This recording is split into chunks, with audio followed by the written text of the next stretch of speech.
কোনো কৰ্মৰ ফলত আহি লৈ পেলাই এই ধানকেইডাল পাইছোঁ হে এই ৰাতিপুৱাই আহিলোঁ এই আহি লৈ পেলাই এতিয়া খালি ধান হে বান্ধাতে লাগি আছোঁ এজনী চাব গ'লোঁ নাই বুজিছ নগেন নাহিলে এজনী হে এতিয়া সেই বাপেকে গমেই পোৱা নাই মই ইয়াত যে ধান বান্ধি আছোঁ চাহ একাপ দিব লাগে কিবা দিব লাগে হে এইবোৰ নাই এই পিতাটো পৰা আৰু শান্তি নাইকিয়া হৈছে হ'ব আৰু বাপেৰে কিমান গাড়ী পাই নাথাকো কিয় নাপায় ন কিয় নাপায় ইফালে তোৰ ঘৰত নহয় আৰু ইফালে গোটেই অসমত নহয় অসমত মানে অসমত মানে তই এইখিনি কি নিউজ পোৱা নাই নেকি তই ঐ নিউজ মইনো ক'তনো দেখা পাওঁগৈ এই দিনৰ দিনডাল কাম কৰি পেলাই দেখোন আকৌ ঘৰত গৈ পেলাই ভাত পানী খাই শুয়ে যাওঁগৈ দেখোন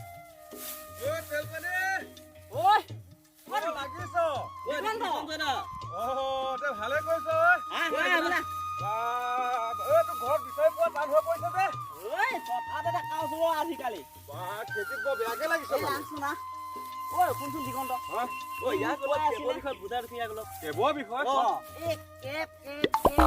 খালি শুনিয়ে আছো খালি কেব কেব তই যে মানুহ এটা দেই এফালে অসমত ইমান কেবক লৈ হাহাকাৰ চলি আছে তই অথচ কেব কি বস্তু এতিয়াকে গম পোৱা নাই বুজাই দিওঁ দেচোন ব অকণ বুজাচোন মোক ভালকে বস্তুটোনো কি কেব হৈছে ইংলিছত কয় চিটিজেনশ্বিপ এমেণ্ডমেণ্ট বিল হে অসমীয়াত নাগৰিকত্ব সংশোধনী বিধেয়ক এই বিধেয়কখন কেন্দ্ৰীয় চৰকাৰে ভাৰতবৰ্ষত জাপি দিব ওলাইছে হয় নেকি যাৰ নেকি প্ৰভাৱ আমাৰ অসমত বেছিকৈ পৰিব মানে কথাটো এনেকুৱা ধৰণৰ অবৈধ যিবিলাক হিন্দু বাংলাদেশী আছে এই হিন্দু বাংলাদেশী বোজাটো অসমত বেছিকৈ পৰিব তেনেকুৱাই এই ধৰ আমাৰ অসমৰ খিলঞ্জীয়া মানুহৰ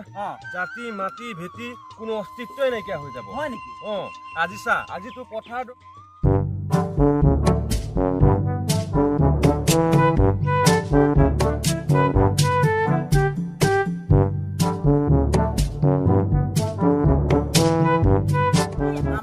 মাটি ভেটি যদি সকলো যায়গৈ আমাৰতো কোনো ফালতো কাম নহব য'ত নেকি 855 জন শ্বহীদৰ তেজৰ মূল্য আছে হয় নেকি সেই তেজৰ মূল্য তেখেতসকলে নাইকিয়া কৰিব বিচাৰিছে য'ত নেকি অসম চুক্তি অমান্য কৰি তেখেতসকলে এই বোজাটো আমাৰ অসমত জাপি দিবলৈ ওলাইছে এতিয়াহে কথাটো বুজি পাইছো বুজিলিতো এতিয়াহে বুজি পাইছো মই লগৰখিনিকো কৈ থৈ আহিছো গতিকে ওলা আজি আৰু অসম ৰখি থাকি লাভ নাই আজি আমি কেব বিৰোধিতা সকলোৱে একেলগে কৰিম তেতিয়াহ'লে কিন্তু লাচিতৰ তেজ দেখাব হ'ল বুজিছ নগেন এই জীৱনত যিখিনি কথা কৈ থৈ গ'ল এইখিনি শুদ্ধ কথা কৈ থৈ গৈছে বুজিছ এই তেল পানীয়ে এইবাৰ কেবক লৈ পেলাই বিৰোধিতা কৰিছেতো কৰিয়ে যাম যেতিয়ালৈকে শেষ নহয় তেতিয়ালৈকে কৰিয়ে যাম এই লাচিতৰ তেজ বুজিছ সিহঁতক কচু কাটা দি যাম চিনি পোৱা নাইতো দেখাই যাম সিহঁতক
Hey, Joy Jolly said!